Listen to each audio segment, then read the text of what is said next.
in accordance with House Rules and House Resolution 660.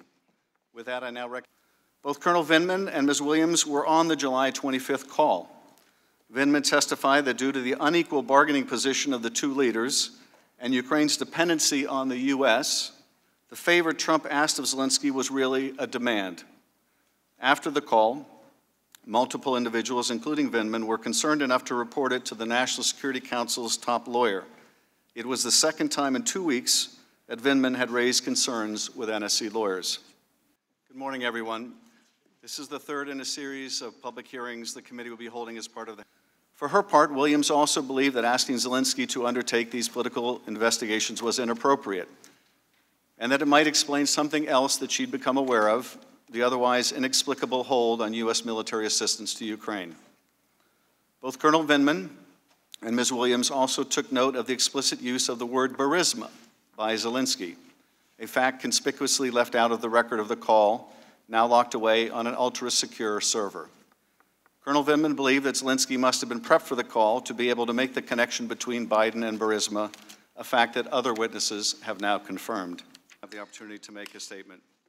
Then we will turn to our witnesses for their opening statement. Ms. Williams, we all saw the President's tweet about you on Sunday afternoon and the insults he hurled at Ambassador Yovanovitch last Friday. You are here today, and the American people are grateful.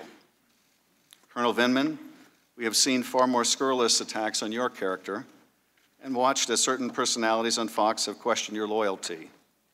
I note that you have shed blood for America, and we owe you an immense debt of gratitude. I hope no one on this committee will become part of those vicious attacks. Where Ambassador Sondland interjected to respond to a question by senior Ukrainian officials about today's witnesses, like those who testified last week, are here because they were subpoenaed to appear, not because they are for or against impeachment.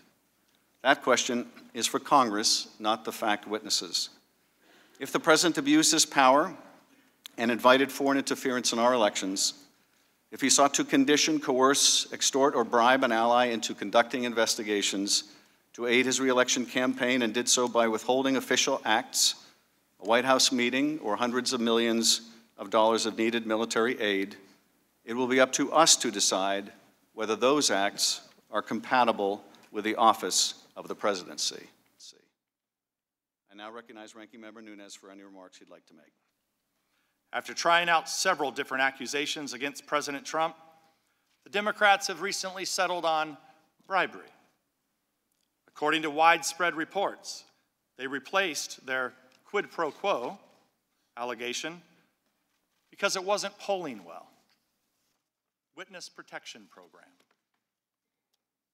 My second question, but if the Democrats and the media are suddenly so deeply concerned about bribery, you would think they would take some interest in Burisma paying Hunter Biden $83,000 a month.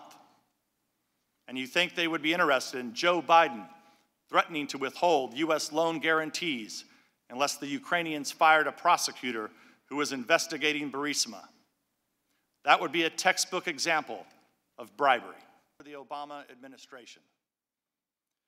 We have now heard testimony from the Democrats. The media, of course, are free to act as Democrat puppets, and they're free to lurch from the Russia hoax to the Ukraine hoax at the direction of their puppet masters. But they cannot reasonably expect to do so without alienating half the country who voted for the president they're trying to expel. Americans have learned to recognize fake news when they see it, and if the mainstream press won't give it to them straight, they'll go elsewhere to find it, which is exactly what the American people are doing. And was awarded a Purple Heart after being wounded by a roadside bomb. Since